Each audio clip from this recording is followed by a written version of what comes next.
अक्षय जी पलवल से। श्री हरिवंश। श्री हरिवंश महाराज जी आपके चरणों में कोटि कोटि प्रणाम।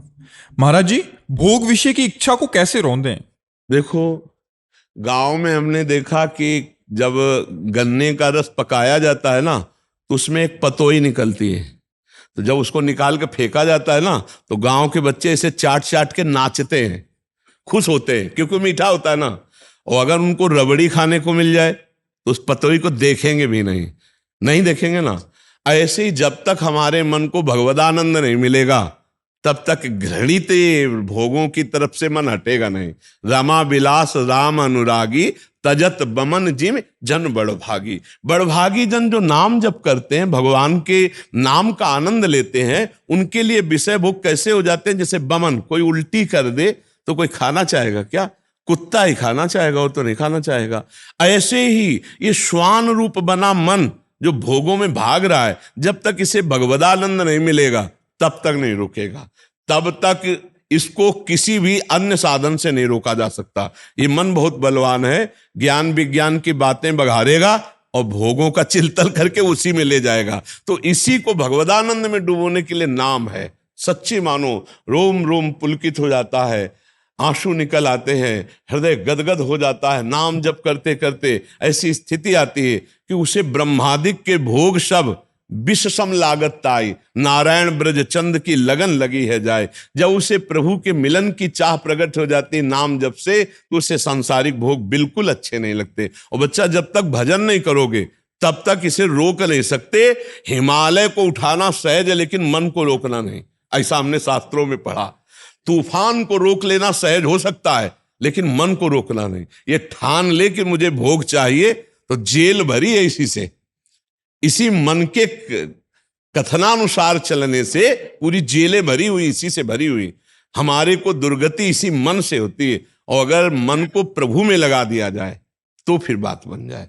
तब लग कुशल न जीव कहूं, सपने हूं मन विश्राम, जब लग भजत न राम कहूं, शोक धाम तज काम। जब तक भगवान का नाम जप, राम राम कृष्ण कृष्ण हरि हरि, जो नाम प्रिय हो, जब तक नाम जप नहीं करोगे तब तक तुम मन को भोगों से नहीं हटा सकते।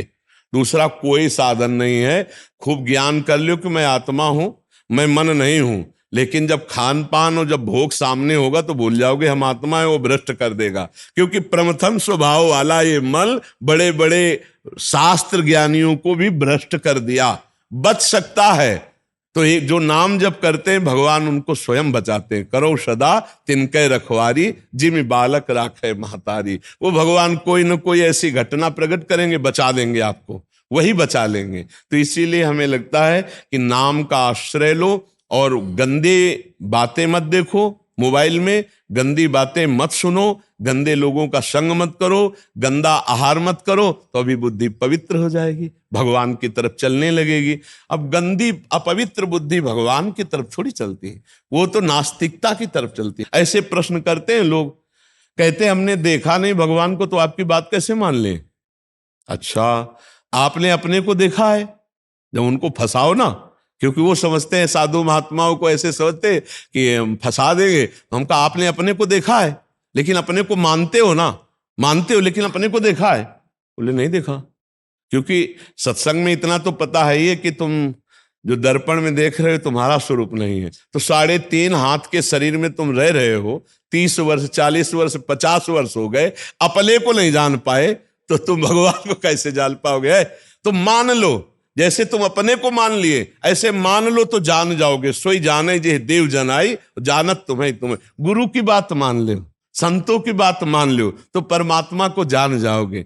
एक आए थे भगत पढ़े लिखे, तो उन्होंने कहा वैज्ञानिक अध्यात्म को नहीं मानता क्योंकि उसको प्रमाण चाहिए। तो कहा भैया तुम्हारे विज्ञान में इतनी सामर्थ्य नहीं है कि अध्यात्म को जान सके, क्योंकि विज्ञान भौतिक है। इस शरीर के लिए विज्ञान काम करेगा, एक्सरा, अल्ट्रासाउंड, सिटी स्कैन, शल्य क्रिया मतलब ऑपरेशन, ये जोड़ना, लेकिन मन को, सूक्ष्म शरीर को, स्वभाव कारण शरीर को, और फिर भगवद अंश आत्मा को केवल ध्यान के द्वारा भगवत कृपा से। विज्ञान में इतनी ताकत ही नहीं कि मन का अल्ट्रासाउंड कर सके। आज तक कोई ऐसा विज्ञान में यंत्र बना है कि मन का अल्ट्रासाउंड कर सके, मन का एक्सरा कर सके? ऐसा कोई बना है जो हमारे स्वभाव का कर सके? फिर स्थूल, सूक्ष्म और कारण, इन तीनों से परे जो हमारा आत्मा स्वरूप है, इसको तो भगवत दृष्टि से देखा जाता है, ज्ञान के द्वारा या प्रेम के द्वारा। इसे विज्ञान कैसे जाने? विज्ञान केवल ये ढांचा और केवल ये भौतिक जगत इसका है, और वो भी विज्ञानी को, जो ज्ञानी को या वैज्ञानिक को, वैज्ञानिक को जो बुद्धि दी वो ब्रह्मा जी ने, और ब्रह्मा को जिसने बुद्धि दी है वो श्री भगवान। और ऐसे श्री भगवान से तुम विमुख हो चुके हो, कैसे तुम जान पाओगे? सन्मुख हो अभी समझ में आ जाए। तो नाम जप के बिना ये सब, पूज्य राधा बाबा से जब कोई प्रश्न करता था पूछते थे कितना नाम जप करते हो? जब कहते नहीं तो बोले जाओ तुम्हारे प्रश्न का उत्तर नहीं देंगे, क्योंकि 1 लाख नाम कम से कम रोज जपो और महीना 2 महीना जपो, फिर आओ हमारी बात समझ पाओगे। थोड़ा तो बुद्धि पवित्र हो तब तो संतों की बात समझ में आए। कुछ कहूँ आपसे? हाँ महाराज जी बताइए। मेरे मन में आपके दर्शन से अब ठाकुर जी जल्दी कृपा जल्दी मिल जाए, आप भी कृपा कर देते। महाराज जी अभी हम जो अभी बैच पहला गया उसमें यही कह रहे थे कि हम लोगों को किसी से आशीर्वाद मांगने की जरूरत नहीं, संत तो कृपा जरूर करते। हाँ, पर वो कृपा जो संतों की, महापुरुषों की होती है, वो केवल समझना है। हम निरंतर नाम में डूबे, हमें भगवान के दर्शन की भी इच्छा ना रखनी चाहिए। हम नाम स्मृति में इतना डूब जाए तो अदर्शन 1 सेकंड के लिए भी नहीं होगा। नाम रूप को समाये हुए है। अगर नाम हमारे अंदर चल रहा है तो सच्ची कहते हैं हर कण, हर क्षण वो परमात्मा में ही स्थित रहता है। अगर नाम नहीं चल रहा है तो फिर बात रंग नहीं लाती है। इसलिए नाम हमको यही पकड़ना है। अच्छा, इसका हमारे आशीर्वाद मिल चुका है, जो हमें गुरुजनों ने स्वीकार किया, हमें ये मार्ग दिया, इसका मतलब हमको आशीष मिल चुका है कि हम इस नाम रूपी जहाज पे चढ़ जाएं। बहुत समुद्र से पार होने के लिए सुदृढ़ जहाज है ये। भगवत प्रेम प्राप्त करने के लिए ये महामहिम मूल है। प्रेम मूल यह नाम है, प्रेमी रसिक जपत यह नाम, प्रेम मगन निज बन विश्राम, श्री हरिवंश जहां रहे। प्रेम प्रवाह परे जन सोई, तब क्यों लोक वेद शुद्धि होई। लोक की शुद्धि नहीं, वेद की शुद्धि नहीं, देह की शुद्धि नहीं। नाम में जितना सुख है उतना सुख और कहीं नहीं, त्रिभुवन में नहीं। मतलब भाई जी से हनुमान प्रसाद पोद्दार जी ने कहा कि भगवान श्री हरि सामने हो तो भी नाम न छोड़ना। नाम न मतलब नाम की महिमा जो महापुरुषों में, जो गुरुवाणी में, जो गुरुजनों से सुनी गई और उसका यत् किंचित स्वाद लिया गया, तो इससे बढ़कर के कुछ नहीं। नाम ही सर्वोपरि। बस नाम का ये ध्यान रखना है कि हमारा क्रम न टूटने पावे। अव्यावृत भजनात्, जब नाम और श्वास, नाम और दिल की धड़कन एक हो जाए तब समझना चाहिए कि अब हमारा काम हो गया। तदर्पिता अखिलाचारिता तद्स्मरणेन परम व्याकुलतेति। अपने आराध्य देव इष्ट का नाम छूटने पर व्याकुलता पैदा हो जाए। अगर नाम चल रहा है तो इतना महापुरुषों में आनंद पाया गया कि शरीर को भीषण यातना देने पर भी उनकी मुस्कुराहट में फर्क नहीं पड़ा है। तेरा किया मीठा लागे, हरिनाम पदारस नानक मांगे। मतलब नाम में कितना सुख है कि बाहरी शरीर को शारीरिक दंड मिल रहा है और वो हंसते हुए, मुस्कुराते हुए कह रहे हैं कि वाहेगुरु का किया मीठा लग रहा है। वाहेगुरु वाहेगुरु, आपकी जय हो, वाह धन्य है। हमारी वाणी जी में लिखा हुआ है, जोई जोई प्यारो करे सोई मोहि भावे। मेरा प्यारा जो करता है वो बहुत मीठा लगता है, बहुत अच्छा लगता है। ऐसे गुरुवाणी जी में तेरा किया मीठा लागे, हरिनाम पदार्थ नानक मांगे। तो ये हमारे हृदय में बैठ जाए कि सब आशीषों का आशीष नाम है। हाँ, भगवत प्रेमी नाम जपक महात्माओं के संग से नाम जप की हमारे अंदर सामर्थ्य आती है। भजन न होई संग बिनु, और भजन बिना नहीं प्रेम, तो छिन्हु भजन न छाड़िए, धरिए या ध्रुनेम। हर समय भजन। देखो, अगर अंदर से नाम नहीं चल रहा तो आप धाम में रहकर, प्रभु के श्री मंदिर में रहकर भी आप रस नहीं ले पाएंगे। और अगर नाम चल रहा है तो आप जहां भी हो प्रपंच में भी रहकर आप प्रपंच अतीत स्थिति को प्राप्त होगे। समाज में भी रहकर आप एकांत हो, नाम नहीं चल रहा तो एकांत रहकर भी आप प्रपंच में हो, अंदर का भूताकाश से एकांत हो, लेकिन चित्ताकाश में पूरा प्रपंच भरा हुआ है। तो हमारी यही प्रार्थना है, बस खूब नाम में बड़े बड़े महापुरुषों के वचन, गुरुजनों की चरण रज का प्रताप यही अनुभव कराता है। नाम, बस नाम, निरंतर नाम में डूबे, निर्गुण निराकार सगुण साकार ब्रह्म तत्व प्रेम जो चाहे वो प्राप्त हो जाएगा, जैसा चाहे वैसी अनुभूति हो जाएगी। नाम भगवान में इतनी सामर्थ्य है, वो जो गुरुदेव नाम दे बस उसी में अमृत भाव कर ले। ये नामा अमृत है, राम कृष्ण हरि राधा, जो गुरुदेव नाम दे, या प्रणव ओंकार भी तो भगवान कला, जो गुरुदेव दे उसी में तृप्त रहे। और हमने ये देखा महाराज कि जैसे काशी से भी हमारे पास भगवान के संत जन आए कृपा करके, तो वो बताए कि सब कुछ करने पर भी मैं असंतुष्ट क्यों हूँ। उन्होंने प्रश्न किया, करीब 65 वर्ष की अवस्था, उन्होंने कहा वेदांत का अनुशीलन करता हूँ, काशी विश्वनाथ जी को रोज गंगा जल चढ़ाता हूँ, गंगा स्नान करता हूँ, गुरुजनों के चरणों की सेवा में हूँ, फिर भी मन अशांत है। मैं काशी से केवल इसलिए आया हूं कि शायद आप इसकी शांति का रास्ता बता दें। तो जैसे भगवान की प्रेरणा होती है ना, विश्वनाथ जी उन्हें भगवान ने भेजा, तो यहां भी वही बोलने वाले हैं। हम कहा महाराज जी एक बात केवल पकड़ में आ रही, अव्यावृत भजनात्, अखंड सुमिरन नहीं है, बाहरी क्रियाएं सब है, अखंड सुमिरन नहीं। तो उन्होंने कहा हाँ ये बात हम स्वीकार कर। तो हम कहा एक बार हमारी प्रार्थना मानो, उनको पद्धति बताई कि आप ऐसे सुमिरन करो। तो अभी 8-10 दिन पहले आए थे, आते ही एकदम प्रसन्न मुद्रा और कहा कि जो जीवन में नहीं बन पाया था वो कुछ दिनों में बनने लगा। तो हम कहा ये सुमिरन की होती है। स्मृति सबसे बड़ा धन है साधु का। अगर हमारी हर समय हरि स्मृति हो रही है, भगवत नाम जब चल रहा है, कोई भी प्रश्न बकाया नहीं रहेगा, सारा उत्तर आ जाएगा, सारा ज्ञान नाम में है। गुरु नानक साहब जी की वाणी पढ़ी तो उसमें लिखा था कि आप सन्यास ले लो, आप तीर्थ यातन कर लो, आप मूड़ मुड़ा लो, या आप जटा रखा लो, आप कुछ भी कर लो, यदि नाम जप नहीं चल रहा है, नाम नहीं चल रहा है, तो आंतरिक विश्राम नहीं मिलेगा।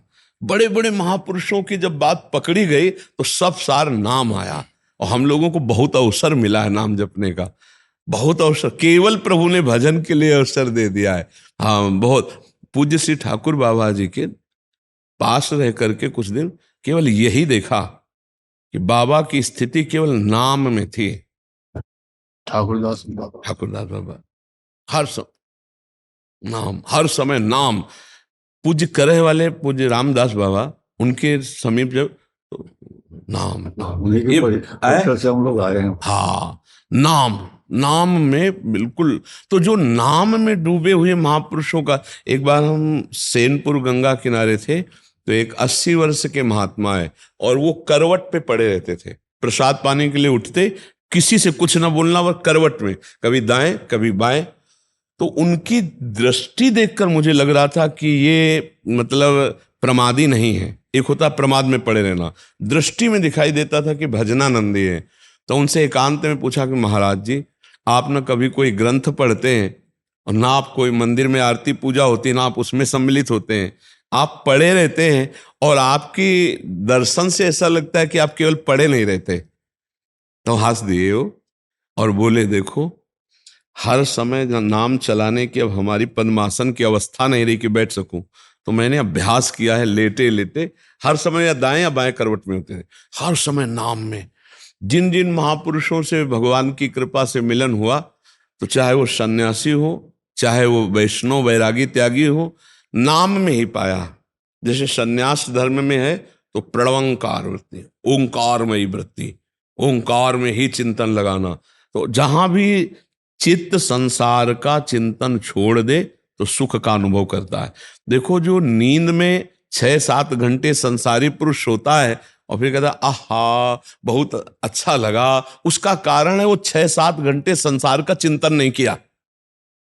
नींद में जो सुख मिलता है वो केवल संसार का चिंतन ना होने के कारण इंद्रियों को एक नया ओज, नया बल, नया तेज मिलता है। अगर जागृत अवस्था में हम प्रभु के चिंतन में संसार का चिंतन छोड़ दे, उसी को समाधि कहते हैं, वही दिव्य आनंद में डूबा रहता है। भगवत गोविंद दास जी मुंबई से। राधे राधे। राधे राधे महाराज जी। महाराज जी आपके चरणों में कोटि कोटि प्रणाम। महाराज जी, मन में सेवा और शरणागति के भाव कैसे लाया जाए? जब कोई सेवा कर रहे हो तो मन में यही भाव आता है कि ये सेवा मैं ही कर रहा हूं। कोई बात नहीं, कोई बात नहीं। हे प्रभु, आपके द्वारा दिए हुए तन से, आपके द्वारा दिए हुए धन से, आपके द्वारा दी हुई बुद्धि से मैं ही सेवा कर रहा हूं। मान गए? पर इतना तो मान रहे हो ना कि आपके द्वारा दिए हुए तन से, आपके द्वारा दिए हुए धन से, आपके द्वारा दिए हुए मन से, और आप जिसकी सेवा कर रहे हो प्रभु, आप सामने वही विराजमान हो कि मैं सेवा कर रहा हूं। मत हटाओ, केवल इतना भाव कर लो, ये सेवा मैं आपकी कर रहा हूं, आपके द्वारा दिए हुए तन मन धन से। बस जो ही ऐसा करोगे तो ये अहम पवित्र होकर ये जो मलिन अविद्या में फंसा दिया, ये भगवान में समर्पित हो जाएगा। बिल्कुल सरल युक्ति है। हम अहम से युक्त हैं, मैं कर्ता भाव से युक्त है, यद्यपि अविद्या है, पर इस अविद्या की निवृत्ति के लिए भगवत सेवा भावना से बहुत जल्दी हमको छुटकारा मिल जाता है। हम जब ये भावना करें, अच्छा ये तन आपको भगवान ने दिया है ना, इतना पता है, मन भी भगवान, इंद्रियाणाम मनश्चास्मि, तो फिर आपके पास जो सामग्री वो भी भगवान ने दी है।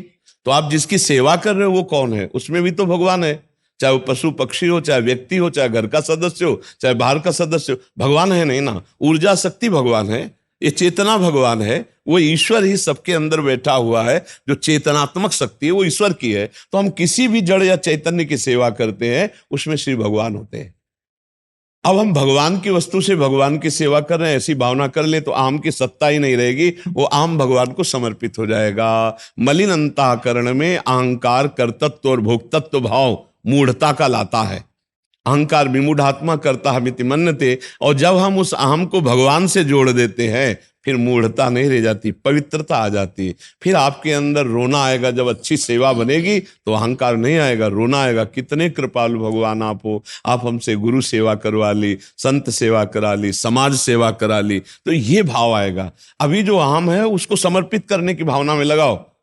आग में चाहे चंदन डालो, चाहे लोहा डालो, चाहे बिष्ठा डालो, वो आग अपना रूप दे ही देती है। तो यत करोषि, भगवान ने आज्ञा किया है, ये तो सर्वाणि कर्माणि मयि सन्न्यस्य मत्पराहा अनन्ये नैव योगेन माम ध्यायन्तु उपासते। जो सारे कर्म मेरे को समर्पित कर देता है, मेरे प्रति भाव रखता है, वो परम सन्यासी है, वो त्यागी है। अहम परम पवित्र हो जाता है बच्चा। प्रारंभ में तो सब सकामता और अहम से ही चलते हैं, लेकिन निष्कामता और अहम रहित होना, ये तो भगवान की भक्ति का चमत्कार है कि जीव देहाभिमान रहित होकर वो भगवत भाव के अभिमान में मस्त हो जाता है। अस अभिमान जाई जन्म भोरे, मैं सेवक रघुपति पति मोरे। जहां देहाभिमान था वहां भगवत दासत्व का अभिमान आ गया, बढ़िया बन गया, अपने इष्ट गुरु की ठसक आ गई। इससे बढ़िया क्या है? समझ रहे ना? तो ये दोष जनित जो भावना है अहंकार की, ये निर्दोष हो जाएगी इसी पद्धति से। पर जो हमने कहा उसे सुनो, वैसा ही करो, तब बात बन जाएगी। आपको एक पक्का विश्वास हो जाना चाहिए कि आपके पास जो कुछ है मेरे प्रभु का दिया हुआ है ना? हाँ, हल्का हल्का महसूस होता है ना, मैंने अर्जित किया है। नहीं, अच्छा, तुमने अपने शरीर को कैसे बनाया हमें बताओ? वो प्रभु की है। प्रभु, तुमने अपने मन को कैसे बनाया बताओ? मन का तो पता ही नहीं, वो जहां तहां घूमता। अच्छा, इसके बाद तुम इस घर में जिसमें पैदा हुए, प्रभु ने तो दिया। किसी तुम्हें ऐसे फुटपाथ में पैदा करवा देते, उन्हीं का तो खेल है। तुम्हें जिस घर में दिया तो धन भी तो प्रभु ने दिया ना। आप समृद्धशाली घर में पैदा हुए तो भगवान ने ही तो दिया ना। अब आपसे जो पावर युक्त ज्ञान बुद्धि के द्वारा क्रियाएं करवा रहे हैं, वो वही करता है, वही करवा रहे हैं, वही करता परम पुरुष है। आप समझ नहीं पा रहे हो, इसीलिए बंध जाते हैं। इस हमारे को जो जन्म मृत्यु का दुख भोगना पड़ता है, ये कर्तत्व के कारण। अवश्यमेव भोक्तव्यम कृतम कर्म शुभाशुभम, यही कर्तत्व हमें बांधे हुए। नहीं तो हम जीवन मुक्त है, हम आत्मस्वरूप है, हम भगवद अंश हैं, हमें कोई बांध ही नहीं सकता। ना हम कभी बंधे थे, ना कोई बांध सकता है। पर वो अज्ञान के कारण हम बंध गए। वही अज्ञान निवृत्ति के लिए भागवतिक साधना है। जैसे आप कह रहे हैं कि हमारा कर्तव्य तो भगवान है, इसलिए हमें बार बार ये भाव आ रहा है। तो जैसे आपने बोला कि प्रभु ने कराया, तो जब ये अहम आए तो बार बार इसका अभ्यास करें, नहीं प्रभु ने कराया, तो इसी अभ्यास से पुष्टता। हाँ, पुष्टता आ जाएगी। अब इसमें एक ध्यान ये रखना है कि जब हमारे अंदर अधर्माचरण की प्रेरणा हो, तब हम ये विचार ना करें कि भगवान प्रेरित कर रहे हैं अधर्माचरण। ये मेरी दुर्वासना है, ये मेरी दुर्वासना है। गुण तुम्हार समुझे निज दोषा। गोस्वामी तुलसीदास जी ने, हमसे जो परोपकार बनता है, भजन बनता है, भगवत भाव बनता है, ये हमारे गुरु की कृपा है, हमारे इष्ट की कृपा है। और जो हमसे गलती हुई या जो गलत बात अंदर आ रही, ये मेरी दुर्वासना है, ये मेरा दोष है। भक्त इस पद्धति से निर्दोष होता है। अब अगर दोषों को हम भगवान की प्रेरणा मान लेंगे तो फिर नर्क को भी भगवान का प्रसाद मानना पड़ेगा, क्योंकि वहां जाना पड़ेगा आपको। दोषयुक्त कर्म का फल दंड है, उसे भोगना पड़ेगा। तो इसलिए पद्धति है उपासना की कि गुण तुम्हार समुझे निज दोषा। अगर हमसे गुण हो रहे हैं तो भगवान की कृपा है, अगर दोष वाली बात है, ये मेरी कमी है, ये मेरी कमी है। इसको सुधारने के विषय में हम कोई गलत आचरण की प्रेरणा को भगवान की प्रेरणा ना माने, वो हमारी किसी वासना की प्रेरणा है। उपासना भगवान की कृपा से होती है, वासना है हमारे पूर्व संस्कार है, पूर्व पाप का फल है। तो मुझे प्रेरणा मिलेगी, लेकिन वो हमसे जबरदस्ती करा नहीं सकती, क्योंकि हमको स्वतंत्रता मिली मानव देह में। हम चाहे बुरा कर्म करें, चाहे अच्छा कर्म करें, इसकी हमें स्वतंत्रता मिली। मानो खेती मिल गई, बीज मिल गया, अब आप उसमें बबूल बोते हो कि आम बोते हो कि दाक्षोहारा बोते हो, ये तुम्हारी बात है। तो भगवान ने मानवजय दे दिया, इसके बाद ये ज्ञान दे दिया, और शुभ अशुभ कर्म के बीज दे दिए, या शुभ अशुभ कर्म से परे भगवत भजन करके भगवत प्राप्ति। अब तुम बोते क्या हो, भजन करते हो, शुभ कर्म करते हो या अशुभ कर्म करते हो, इसके लिए तुम्हें भगवान ने छूट दी है। तो यही सत्संग के द्वारा प्राप्त विवेक से हम निर्णय करें कि असत आचरण हमसे न होने पावे। असत आचरणों की प्रेरणा हो सकती है पूर्व संस्कारवश, लेकिन असत क्रिया नहीं होने पाएगी, क्योंकि हम विवेकवान हैं। अगर असत क्रिया होती है तो इसका मतलब है अभी हम गुरु शरण में नहीं है, अभी हम भगवान के अनुकूल चलने वाले उपासकों की गणना में नहीं है। श्री कृष्ण प्रतिकूलस्य विसर्जनम, श्री कृष्ण अनुकूलेन प्रतिकूलस्य विसर्जनम। भगवान के अनुकूल चलना, गुरु के अनुकूल चलना, गुरुवाणी के अनुकूल चलना, प्रतिकूल का त्याग कर देना, यही साधकों का लक्षण होता है। मनमानी आचरण साधकों में नहीं होता। तस्मात् शास्त्रम प्रमाणमते कार्याकार्यो व्यवस्थितो, शास्त्र के अनुसार ही कार्य और अकार्य की व्यवस्था की गई। तो जिसे हमारे गुरुजन कहते हैं करो वो करो, जिसे कहते हैं ना करो उसे कदापि ना करो, तो बढ़िया मार्ग प्रशस्त हो जाएगा, जो भगवत मार्ग है। हमें बहुत सुख मिलता है जब दर्शन करते हैं आप सबके, बहुत सुख मिलता है। बहुत कृपा करी, आप अपना मान करके आए, हमें बहुत सुख मिला। हम समस्त गुरुओं के चरणों की वंदना करते हैं कि मुझे अपना मानते हैं, कि आप पार्षदों को भेजते हैं, अपने निज जनों को भेजते हैं, मुझे बड़ा सुख मिलता है। हम जो गुरुवाणी में गुरुजनों के, तो हमें बहुत बल मिलता है, बहुत बल मिलता है। नहीं देखो, छोटे से कष्टों में हम अपनी भक्ति का निरादर करने लगते हैं कि कहाँ भगवान कहाँ। और जब इन महापुरुषों की बात पढ़ते ना तो छाती में बल आता है कि अरे हम उनकी चरणों की धूल भी नहीं है। इतना उन्होंने धर्म के लिए कष्ट सहा, प्राण न्यौछावर कर दिए।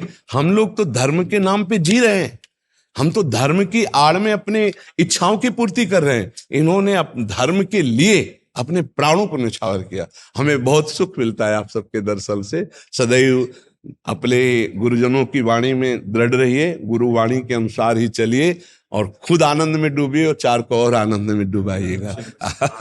वाहेगुरु का खालसा, वाहेगुरु, वाहेगुरु, वाहेगुरु, वाहेगुरु। सुरेंद्र शर्मा जी, पलवल, हरियाणा से। जय राधा वल्लभ श्री हरि से। राधे राधे महाराज जी, आपके चरणों में कोटि कोटि नमन। महाराज जी, एक एकांतिक में आपने आत्मा और परमात्मा के बारे बताया था कि एक डाल पे दो पंछी बैठे हैं, ये सब परमात्मा रूपी बिजली से चल रहा है। महाराज जी, तो आत्मा क्या है? आत्मा को भी परमात्मा रूपी बिजली चला रही है, आत्मा अपने आप में ही बिजली है? देखो, एक शीशा रख दो तो शीशा में जो दिखाई दे रहा है उसे हम आत्मा कहें और इसे परमात्मा कहें। अब अंतर आप बताओ इन दोनों में क्या है? अगर शीशा हटा दिया जाए तो बचा क्या? परमात्मा ही बचा ना, समझ रहे ना? तो शरीरों के भेद के कारण कहा गया कि इतनी सब आत्माएं हैं शरीरों के। अगर पूरा कमरा शीशे का हो तो हमारे 100-200 रूप दिखाई देंगे कि नहीं दिखाई देंगे? तो हम तो एक ही है ना। अच्छा, अलग अलग शीशे का भी रूपक होता है, एक भयावह बड़ा रूप दिखाई दे, एक छोटा रूप दिखाई दे, एक टेढ़ा दिखाई दे, एक मेढ़ा ऐसे। तो अपने हजारों विविध रूप दिखाई देंगे कि नहीं देंगे अगर एक ऐसा महल बना शीशे का? ऐसे ही एक परमात्मा तत्व इन सब रूपों के कारण अलग अलग कहा जाता है, वो है एक ही। आत्मा और परमात्मा में कोई भेद नहीं है, केवल कहने के लिए है, समझाने के लिए है कि भाई वो विविध आत्माओं के रूप में, वो ऐसे इनके नानात्व के कारण, बहुतायत के कारण, पर वो बहुतायत में दिखाई दे रहा है, केवल है नहीं बहुतायत में। वो एक परम पावर है जिसके पावर से सब संचलित हो रहे हैं, वो आत्म तत्व है। जैसे आपने बिजली को समझा ना, ऐसे ही परमात्म तत्व है। करण के प्रभाव से अलग अलग बिजली अपना प्रभाव दिखा रही, ऐसे ही स्वभाव के प्रभाव से कोई साधु, कोई असाधु, कोई दुष्ट, कोई बढ़िया महान, कोई जड़, कोई चेतन, लेकिन तत्व उसमें एक ही है। बिजली जैसे सब एक ही में ना, हीटर में, फ्रिज में, कूलर, ऐसे वो तत्व एक ही है। अब उसको समझाने के लिए अलग अलग व्यवहार से वर्णन किया जाता है कि जब तक देहाभिमान है तब तक जीव कहा गया, जब देहाभिमान रहित हुआ तो आत्मस्वरूप हो गया। आत्मस्वरूप ही परमात्मा स्वरूप है। आत्मा ही परमात्मा है, परमात्मा ही आत्मा है, उसके सिवा कोई नहीं है। वही है, ना कोई जीव है, ना कोई स्त्री है, ना कोई पुरुष है। भगवान स्वयं कह रहे हैं, बहुनाम जन्म नावंते ज्ञानवान माम प्रपद्यते वासुदेवा सर्वमित सम आत्मा सुदुर्लभा। बहुत जन्मों की साधना के बाद ये ज्ञान होता है कि वासुदेव भगवान श्री कृष्ण ही सब जगह विराजमान है। ये ज्ञान हो जाए तो, अब जैसे आप नम्रता से बात कर रहे हो तो हम आपको भगवान मान भी सकते हैं। कोई आके गाली दे और खूब अधर्म आचरण, फिर उसमें भगवान हम कैसे मान, लेकिन है उसमें भी भगवान। वो यंत्र है, गलत यंत्र है तो उसमें बिजली का पावर गलत प्रयोग हो रहा है। जैसे वाणी है, एक बहुत मृदु बोल रहा है, एक बहुत कठोर बोल रहा है, लेकिन पावर तो वही है ना। पावर में तो कोई अंतर नहीं है, वाणी यंत्र है। अब इसमें एक स्वभाव गलत है तो गलत बोल रहा है, एक का स्वभाव अच्छा है तो अच्छा बोल रहा है, लेकिन पावर दोनों को ही परमात्मा ही दे रहा है। दोनों वाणी को पावर परमात्मा। तो हम लोग जब क्रिया देखते हैं तो भगवान को नहीं देख पाते, और जब भगवान को देखते हैं तो फिर क्रिया का महत्व नहीं रहता। जब क्रिया देखते हैं तो राग द्वेष होता है, अच्छा बुरा लगता है, कुछ अच्छा लगा कुछ बुरा लगा। और जब भगवान को देखते हैं तो अच्छा बुरा मिट जाता है। अरे वही परमात्मा ही सम रूपों में बैठा हुआ, वही परमात्मा है। तो ये बात है कि वो आत्मा ही परमात्मा है, परमात्मा ही आत्मा है। उसको समझाने के लिए दो रूपक कह के, जैसे समझाने के लिए शिष्य और गुरु, तो जो शिष्य है वही गुरु है, जो गुरु है वही शिष्य है। समझ में आने के बाद यही आएगा ना, लेकिन समझाने के लिए दो हो गए ना, शिष्य और गुरु। लेकिन जब समझ जाएगा तो फिर एक ही बचेगा ना, शिष्य कह सकते हैं ना गुरु कह, या तो गुरु गुरु कहो या तो शिष्य शिष्य कहो, वो एक ही हो गया, दो नहीं बचे, वो सब भगवत स्वरूप हो गया। तस्मित् तज्जने भेदाभावात्, भगवान और भगवान के जन्म में भेद का अभाव है, वो अभेद स्थिति, वो भगवत स्वरूप हो जाता है। जानत तुम्हें तुम्हें हो जाए। जी कपिल जिंदल जी पंजाब से, राधे राधे गुरुजी, प्रणाम। गुरुजी कृपया बताने की कृपा करें कि बाहरी जगत में और भीतरी जगत में सामंजस्य कैसे बिठाएं। यदि एक जगत की ओर ध्यान दें तो दूसरा जगत अपेक्षित होता नहीं, आप समझ ही नहीं पा रहे हो। भीतरी जगत से ही बाहरी जगत का संचालन हो रहा है, दोनों को अलग अलग कैसे कर सकते हो? विचार करके देखो। कोई भी बात पहले अंदर आती फिर बाहर होती नहीं होती। आप खाना पीना भोगना देखना करना पहले आपके दिमाग में आएगा, आज ये खाया जाए, फिर वो बनाया जाए या खरीद के लाया जाए।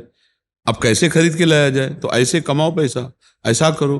पहले आंतरिक बात आती है, फिर बाह्य क्रिया होती है। तो अंतर जगत से बाह्य जगत का शासन है, आप इनको अलग अलग नहीं कर सकते। हमारी बात समझ रहे हो ना? अंतर जगत से कनेक्शन है बाह्य जगत का, और उस अंतर जगत का कनेक्शन है कारण शरीर से, और उसका पावर है भगवान, जो तीनों को प्रकाशित कर रहा है, बाह्य जगत को भी, अंतर को भी, और सूक्ष्म से भी सूक्ष्म उसको भी, कारण को भी। तीनों को परमात्मा प्रकाशित कर रहा है। यदि आप परमात्मा चिंतन में हैं तो गलत चिंतन आपका रुकेगा, अच्छा चिंतन बनेगा, अच्छा पावर आएगा, तो आप समाज में बाह्य जगत में अच्छी क्रियाएं करेंगे, दूसरों को सुख पहुंचाएंगे, और इसमें आपका सम्मान होगा, आपका यश होगा। बहुत अच्छे आचरण वाला आदमी है, बहुत अच्छा दिमाग है, बहुत अच्छा बोलता है, बहुत अच्छी क्रिया है। तो मुझे ये बताओ कि बाह्य और अंतर में विरोध क्या है? उसे आप दो विभाग कर दिए तो गलत हो गया। एक ही विभाग है अंतर का। कोई भी बात आप बताओ जो बिना चिंतन के होती हो। यदि आपको गलत काम भी करना तो पहले दिमाग में पूरा प्लान होगा पूरा काम, पहले गलत काम हो जाएगा यहाँ, फिर वो क्रिया में होगा। आप देखना, तो अंतर से ही तो बाह्य को होता है, बाह्य से अंतर थोड़ी होता है, अंतर से बाह्य होता है।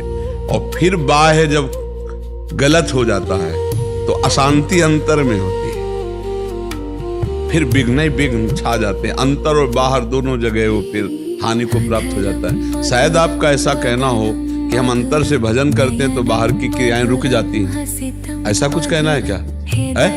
नहीं, ऐसा नहीं होता। नहीं, आप कितना भजन करते हो पता नहीं, लेकिन अपने लोग तो भजन में ही हैं। फिर आपसे बात क्यों करते हैं? हम सुबह से लगे हुए हैं, शरीर कष्ट से युक्त है, फिर भी हमें जो सेवा मिली हम लगे हुए हैं। क्या हम प्रभु से विमुख हैं? क्या हम इस समय भजन से रहित हैं? नहीं। तो अंतर की हर बात हम प्रभु से जोड़े हुए हैं, इसलिए आपसे बात करना भी हमारा भजन है, आपको देखना भी हमारा भजन है, आपको सुलझाना भी हमारा भजन है। तो हम उस बात को समझें। ऐसा नहीं होता कि अंतर में भजन चलने लगता है तो बाहर के काम रुक जाते हैं। आप तो बहुत छोटे परिवार वाले होंगे। चक्रवर्ती सम्राट अम्बरीश जी थे और भजनानंदी महात्मा दुर्वासा से भी बढ़कर आगे निकल गए। आप चरित्र सुना होगा अम्बरीश जी का, तो सोचिए चक्रवर्ती सम्राट का कितना शासनकाल होता है। वो क्या भजन करते? यही तो भ्रम हो गया दुर्वासा जी को कि मैं तपस्वी एकांत में गुफा में रहने वाला और राजमहल में रहने वाला मेरी बराबरी क्या कर सकता है। तो फेल हो गए दुर्वासा जी। भजन अंतर की वृत्ति है और क्रियाएं बाहर कर रहे हैं। सब में भगवान का भाव करके हम सबसे मिल रहे हैं, सबसे क्रियाएं कर, कोई परेशानी। अंतर और बाहर ये तब तक भेद बना रहता है जब तक अज्ञान रहता है, और जब ज्ञान हो जाता है तो अंतर बाहर का भेद मिट जाता है। आंख खोल के ध्यान करो तो वही परमात्मा, आंख मूंद के करो तो वही। जिसको हम देख रहे हैं इनमें परमात्मा ही तो विराजमान, परमात्मा के बिना इसकी सत्ता ही नहीं। सच्ची मानिए भाई, ये बल्ब जो जल रहा है बिजली की सत्ता से है, मानते हो ना? अभी ऑफ कर दीजिए तो कुछ प्रकाश रहे। ऐसे ही जो चेहरे चमक रहे, जो बातें हो रही हैं, जो चंचलता दिखाई दे रही, ये ईश्वर से है। अभी वो अंतर ध्यान हो जाए तो शव कहा जाएगा, मुर्दा कहा जाएगा, यहाँ से हटवा को जगह धोई जाएगी। नहीं, मान लो अभी शरीर छूट जाए तो शरीर को हटवा करके फिर जगह धोई जाएगी, अपवित्र हो गया। बोले क्यों? बोले वो मर गया। मरना क्या? कुछ नहीं मरा। परमात्मा अविनाशी है, वो अंतर ध्यान हो गया। और जो पृथ्वी तत्व है, जल तत्व है, अग्नि तत्व है, आकाश तत्व है, वायु तत्व है, वो सामने है, उसका ये ढांचा है। मरा क्या? आग में जला दोगे तो अपने अपने तत्वों में मिल जाएगा। लेकिन वो परमात्मा अंतर ध्यान हो गया, बस उसी की महिमा थी। भाई बोले वो अमुक मर गए तो उसका नाम अमुक थोड़ी है जो चला गया, वो तो परमात्मा है। अमुक तो ढांचे का नाम है, वो सामने पड़ा हुआ है, उसको तुमने पहचाना नहीं तो रो किसके लिए रहे? सामने ढांचा पड़ा है, और उसी को काजा की गले लगा लो तो नहीं लगाओगे, फिर होगा कि जला दो तो गया। कौन गया? वही परमात्मा, वही सबके हृदय में बैठा हुआ है। ज्ञान हो जाए तो बाहर और भीतर भेद नहीं, जो बाहर है वही भीतर है, जो भीतर है वही बाहर है, और भीतर से ही बाहर का सारा कार्य होता है।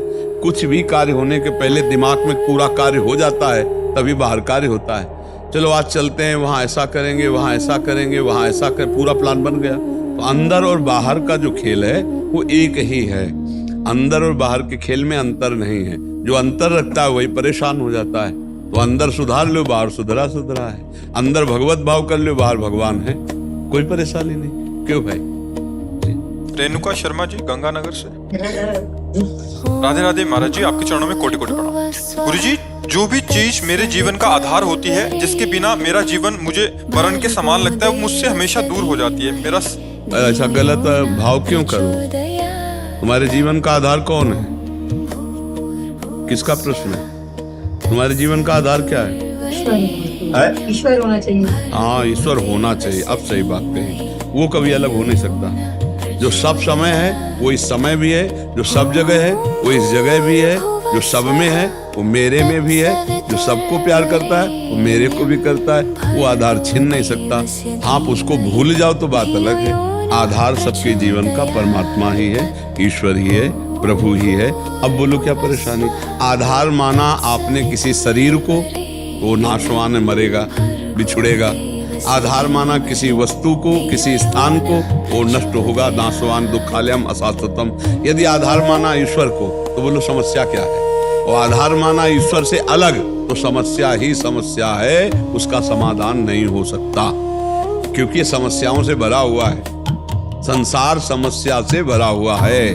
संसार हमारा समाधान नहीं है, हमारा समाधान संसार का मालिक ईश्वर है। ईश्वर से मिल जाओ, सब समाधान हो गया। ईश्वर से विमुख हो जाओ, चाहे जितना संसार समेट लो, समाधान हो ही नहीं सकता, नहीं हो सकता। समझ पा रहे आप?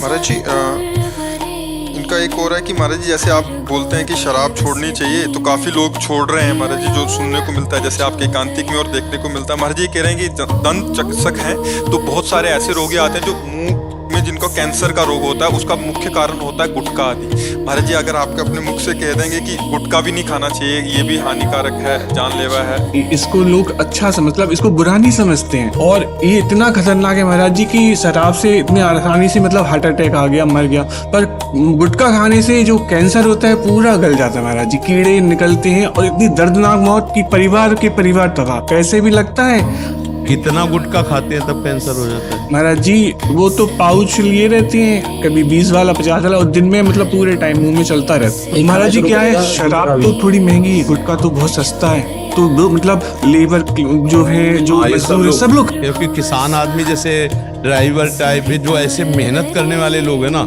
उनको कुछ नशा चाहिए। कुछ ऐसे लोग होते हैं जो क्रिया प्रधान बहुत है, और उन कुछ भी नहीं आता, बिगड़ खाइश हो जाता है, खा लेते ही 10 हो जाता है। ये तो है महाराज जी आदत है ना। नहीं, हम आपसे डॉक्टरी तरीके से पूछ रहे हैं कि अगर 1 पुड़िया 2 पुड़िया 24 घंटे पा लेता तो कैंसर होगा? बिल्कुल महाराज जी, बिल्कुल, क्योंकि उसमें केमिकल भी डले महाराज, सिर्फ तम्बाकू नहीं है उसमें, अच्छा, उसमें केमिकल भी डले हैं। आजकल हर चीज और महाराज जी इस पे मतलब अगर फैक्ट्री बंद कर दें तो प्रोडक्शन ही नहीं होगा, तो लोग खाएंगे नहीं, आम आदमी की पहुंच में नहीं आएगा, पर वो फैक्ट्री ही चल रही है। और अभी बीच में तम्बाकू गुटखे को बैन किया गया था। हाँ, तम्बाकू वाले में वो कैंसर वाली छाप पे लगा रहता है, फिर भी खाते महाराज जी। हाँ, नशा तो नशा है। अच्छा, मतलब जन साधारण में हमें लगता है 100 लोगों में अगर पूछा है तो 90 लोग तो शिकार होंगे इसके, बिल्कुल महाराज, है? क्योंकि तम्बाकू और गुटखा ये तो एक मतलब साधारण सी बात है। महाराज जी पहले लोग तम्बाकू खाते थे, देसी तम्बाकू और थोड़ा चूने में, तो उससे इतना नुकसान नहीं होता था महाराज जी। जब से गुटखा आया है, ये पता चला यंग एज के बच्चे हैं, 18 साल के, 20 साल के, उनको कैंसर हो रहा। अब वो महाराज जी सेकंड या थर्ड स्टेज पे उनको मालूम पड़ता है। पहले तो मुंह खुलना कम हो जाता है धीरे धीरे, अब मुंह नहीं खुल पा रहा, दांतों की प्रॉब्लम। अब धीरे धीरे जब उनको बोला कि भाई नहीं हो पाएगा, आप जाओ, तो वो कहीं यहाँ भाग रहे, वहाँ भाग रहे महाराज जी, ऑपरेशन हो रहे हैं, पैसे भी जा रहे हैं, व्यक्ति नहीं। इस पर ये बहुत गंभीर विषय, पहली बार आपने इस विषय पर प्रकाश डाला, नहीं तो अभी तक ना हमारे दिमाग में था और ना हमारे को किसी ने ऐसा बताया। अच्छा, हम बचपन से गंगा किनारे रहे तो हमको इन विषय का ज्ञान नहीं रहा। इससे क्या होगा, हमारे समाज को बहुत बल मिलेगा, क्योंकि लाखों लोग इस बात को सुनेंगे आप जो कह रहे हैं। तो हमें तो इसका ज्ञान नहीं था, लेकिन आपने इसे, हम इसको क्या देखा तो है हमने कि लोग प्रायः सुपारी मसाला, इसको तो हमें लगता है 100 में को 98 लोग पाते हो। किसान है, ड्राइवर है, रिक्शा चालक है, या घर गृहस्थी वाले, ये चीजें तो बहुतायत में मतलब, और इसे निषिद्ध नहीं माना जाता। खास बात ये है। बस महाराज जी इसको गलत नहीं लोग सोचते हैं, कहते ये तो ठीक है, सालों से खा रहे हैं। हाँ, सालों से खा, पहले भी खाते थे, तो अब इसको गलत नहीं मानते हैं। तो आपके पास मरीज आते हैं क्या? हाँ जी, आए हैं, और कई लोगों की डेथ हो गई महाराज जी। वो मतलब इतनी दर्दनाक मौत गए कि मतलब मैं क्या बताऊंगा, मतलब मुझे। हाँ, तो हमारी सबसे हाथ जोड़ करके प्रार्थना है, हमको तो ज्ञान है नहीं इस विषय का, डॉक्टर साहब ने ज्ञान बताया। हाँ, नहीं इसलिए कि देखो इसमें समाज, तो जो लोग मसाला, तम्बाकू ये चीजें खाते हैं तो कह रहे हैं कि बहुत बुरी तरह कैंसर होता है, परेशानी होती है। तो आप लोग छोड़ने का प्रयास करें, हम कसम खाने के लिए नहीं कहते, पर छोड़ने का प्रयास करें, क्योंकि धीरे धीरे पहले उसे कम कीजिए। किसी भी व्यसन को छोड़ने के लिए सहसा नहीं छोड़ा जा सकता, क्योंकि जैसे कोई 10 साल से मसाला खा रहा है, तो हमें लगता है यदि धीरे से छोड़ा जाए तो बहुत आराम से छोड़ा जाए। 10 पुड़िया पाते हो, 2 पाओ 1 हफ्ता, फिर इसके बाद 1 छोड़ दो, 1 पाओ, फिर धीरे से आधी पुड़िया करके 1 छोड़ दो, फिर आधी पुड़िया को थोड़ा ऐसे रख और बस छोड़ दो, तो छूट जाएगी, एकदम छूट जाए हर चीज। जब शरीर छूट जाएगा तो पुड़िया छोड़े लेवे क्या जाता है। और बात सही, कैंसर आज बड़े भयंकर रोग होते हैं। नहीं, हम हिल गए तुम्हारी बात समझकर, क्योंकि अभी तक हमको इसका ज्ञान नहीं था। कि सुपारी तमाकू और ये चीजें ऐसे कर, और प्रायः अभी हम शराब और इसके लिए बोलते थे, अब इस पे भी बोलेंगे, पर आपको लेके बोलेंगे कि एक डॉक्टर साहब ने बताया हमको कि ऐसा, तो ये बातें जाएंगी, ये यूट्यूब में पड़ेगा तो कई लाख लोग देखते हैं, तो इससे हो सकता है कि लोगों का, लेकिन तमाकू आदमी ये सब लिखा आता है कि आपको इससे कैंसर हो सकता है, पर फिर भी लोग खाते हैं, फिर भी हम प्रार्थना करेंगे इस बात की।